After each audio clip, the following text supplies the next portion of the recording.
Hello friends, I am Dr. Jeena Vivek Shah, consulting homeopath practicing at Vilepale East. So आज हम discuss करने वाले हैं stroke. World stroke day 29 अक्टूबर को आता है और इस साल का उनका थीम है save precious time. Precious time को क्यों माना जाता है? क्योंकि अगर किसी पेशेंट को स्ट्रोक आया और इमीडिएटली आपने आइडेंटिफाई किया, उनको पहचाना और तुरंत हॉस्पिटल में पहुंचाया तो आप उनकी जान बचा सकते हैं. इसीलिए it is very important to know signs and symptoms of stroke. पूरे दुनिया में 15 मिलियन पीपल को स्ट्रोक का हर साल अटैक आता है. उसमें से 5 million peoples are recovered completely, 5 million peoples are dead and 5 million peoples get disabled. यानी 5 मिलियन पीपल जो उसमें से रहते हैं उनकी जिंदगी स्ट्रोक के बाद अपंग तरीके से जीने लगते हैं. इसलिए ये बहुत इंपॉर्टेंट बन जाता है कि सही समय पर उनको हॉस्पिटल पहुंचा के उनकी जिंदगी आप बचा सकते हैं. तो स्ट्रोक पहले होता क्या है? हमारे सारे ऑर्गन्स को जैसे ब्लड सप्लाई और ऑक्सीजन सप्लाई की जरूरत पड़ती है, उसी तरीके से अपने ब्रेन को, दिमाग को भी ऑक्सीजन की जरूरत पड़ती है. किसी कारण सर अगर हमारे ब्रेन को कुछ समय तक ऑक्सीजन की सप्लाई ना मिले, ब्लड सप्लाई उसको ना हो, तो उतना पार्ट उतने समय के लिए एक्ट करना बंद कर देता है और उसे हम कहते हैं कि स्ट्रोक. और उसके साइंस एंड सिम्टम्स क्या होंगे? जैसे ब्रेन हमारे पूरे बॉडी को कंट्रोल करता है, तो जिस पार्ट में अफेक्ट हो रहा है, जिस पार्ट में उसको ब्लड सप्लाई और ऑक्सीजन सप्लाई नहीं मिल रही है, उस पार्ट्स के आपको साइंस एंड सिम्टम्स दिखाई देंगे.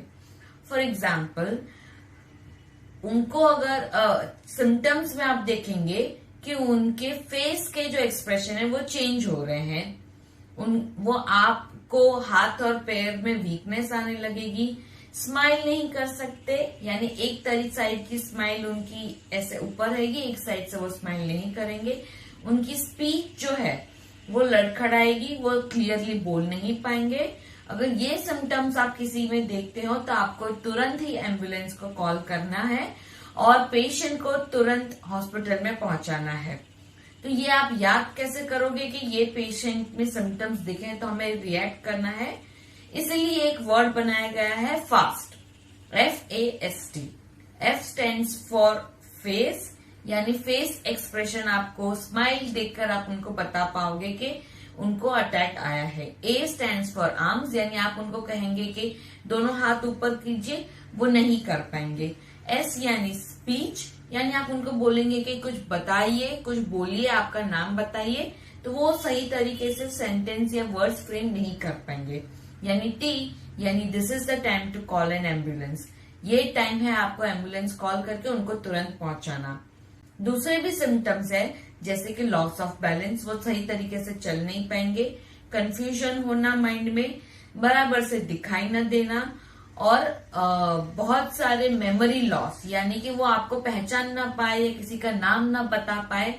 तो ये छोटे सिम्टम्स है, यानी सब पेशेंट में ये जरूरी नहीं ये दिखाई दे, but these are the symptoms you can see in your patient and you have to react very fast. 2 तरीके के स्ट्रोक रहते हैं, उसमें से 85% कम्स ब्लॉकेज में और 15% कम्स इन ब्लीड. तो तुरंत डॉक्टर आपका MRI स्कैन निकालेंगे और वो पहचानेंगे कि किस तरीके का आपको स्ट्रोक हुआ है, ताकि आगे की ट्रीटमेंट उसी पे डिपेंड करती है कि आपको ब्लीडिंग वाला स्ट्रोक आया है या फिर आपको ब्लॉकेज वाला स्ट्रोक आया है. तो ये तो हो गई ट्रीटमेंट के बाद. उसके बाद जो आपको दवाई देंगे वो आपको लाइफ टाइम या लंबे समय तक आपको लेनी होगी. उसमें आपको सिम्टम वाइज दवाई के साथ साथ जैसे अगर आपको स्पीच में प्रॉब्लम आ रही है तो स्पीच थेरेपिस्ट की हेल्प लेनी पड़ेगी. अगर आपको हाथ पैर में कमजोरी है तो आपको ऑक्यूपेशनल थेरेपिस्ट और फिजियोथेरेपिस्ट की हेल्प लेनी पड़ेगी. अगर आपको स्ट्रेस हो रहा है कि मेरा जीवन टोटली कंप्लीटली चेंज हो रहा है, मैं पहले अपने आप से काम करता था, अभी मुझे दूसरे पे डिपेंड होना है, तो ये साइकोलॉजिकल है, तो आपको अपने साइकोलॉजिस्ट से बात करनी पड़ेगी। इसके साथ साथ अगर आपको सब ट्रीटमेंट करके देख रहे हो और अगर फिर भी आपको अच्छा नहीं फील हो रहा है, आप तो इसके दवाई के साथ साथ होम्योपैथिक दवाई भी आप ले सकते हो। उसमें आपका एलोपैथिक ट्रीटमेंट के साथ कुछ भी आपका टकराव नहीं होगा, या फिर ऐसा नहीं है कि एलोपैथी भी ले रहे हो तो होम्योपैथी ले रहे हो तो आपको दोनों में प्रॉब्लम्स क्रिएट कर पाएंगे।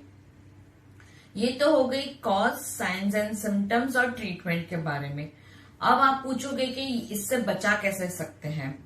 हम इससे जरूर बच सकते हैं अगर हम जो नेक्स्ट फ्यू स्टेप्स है अगर उसे बहुत अच्छी तरीके से अपने जीवन में डालें और सीरियसली वो स्टेप्स को फॉलो करें।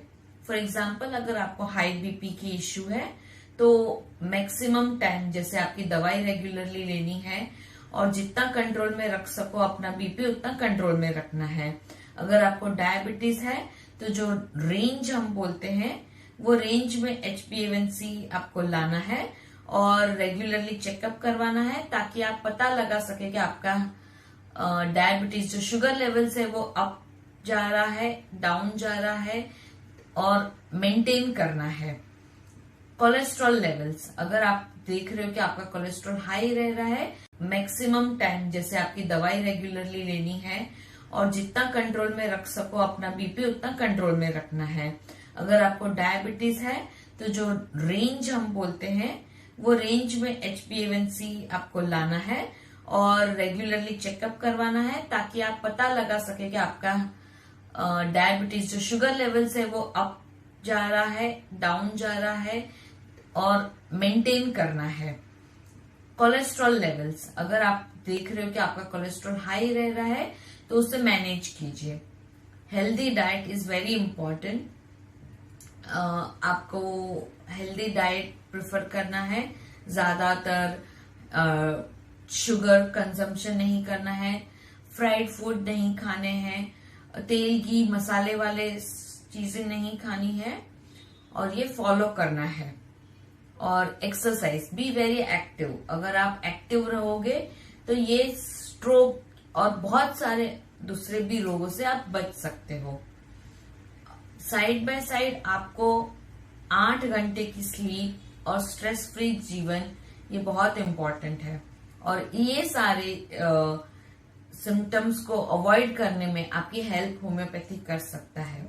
अगर आप हमारे क्लिनिक पे नहीं आ सकते हो, हम वीडियो कॉल करके आपकी हेल्प कर सकते हैं और मेडिसिन आपके घर ऑफिस तक पहुंचाई जा सकती है।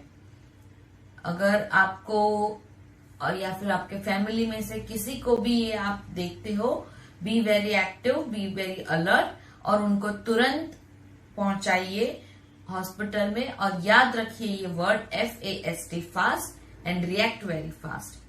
Thank you for watching. अपना ख्याल रखिए।